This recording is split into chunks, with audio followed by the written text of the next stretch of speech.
प्रिय विद्यार्थियों, वर्ग 6 CBSE हिंदी बसंत पाठ 11 जिसका शीर्षक है लोकगीत।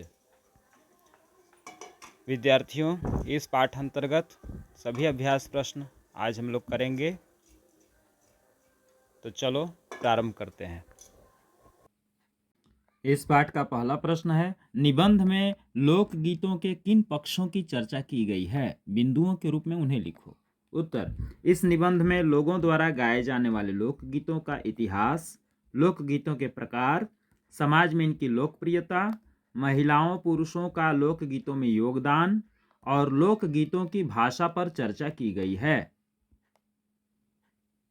अगला प्रश्न है, हमारे यहाँ स्त्रियों के खास गीत कौन कौन से हैं? उत्तर, हमारे यहाँ स्त्रियों के खास गीत विवाह गीत, त्योहार गीत,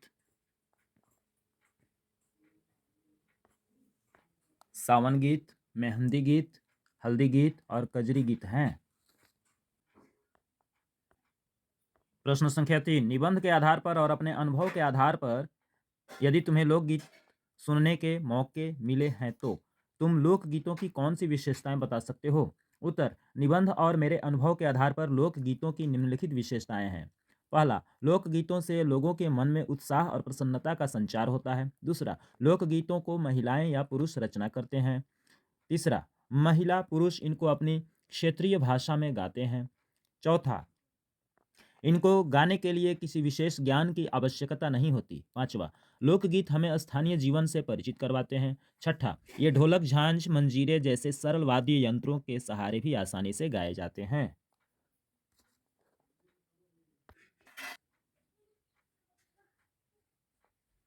प्रश्न संख्या 4, पर सारे देश के अपने अपने विद्यापति हैं, इस वाक्य का क्या अर्थ है? पाठ पढ़कर मालूम करो और लिखो। उत्तर, विद्यापति मैथिल के प्रसिद्ध कवि थे। उनके रचे गीत आज भी मिथिलांचल में प्रेम से गाए जाते हैं।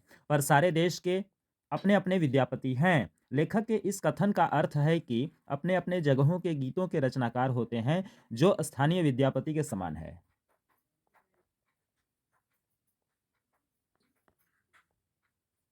अनुमान और कल्पना से अगला प्रश्न है, क्या लोकगीत और नृत्य सिर्फ गांवों या कबीलों में ही गाए जाते हैं? शहरों के कौन से लोकगीत हो सकते हैं? इस पर विचार करके लिखो। उत्तर, शहरों में जीवन बहुत व्यस्त होता है और स्थान की भी कमी पाई जाती है। लोकगीत और नृत्य गांव या कबीलों में सदियों से प्रस्तुत किए जाते रहे हैं, परंतु शहरों में विवाह या धार्मिक उत्सवों के अवसर पर ग्रामीण इलाकों से बुलाए गए लोग लोकगीत गाते हैं। इस प्रकार से इस पाठ अंतर्गत सभी प्रश्न पूर्ण हुए। इसके उत्तर अपनी कॉपी में अच्छे से लिख लेना सुलेख में और अच्छे से इसको याद कर लेना।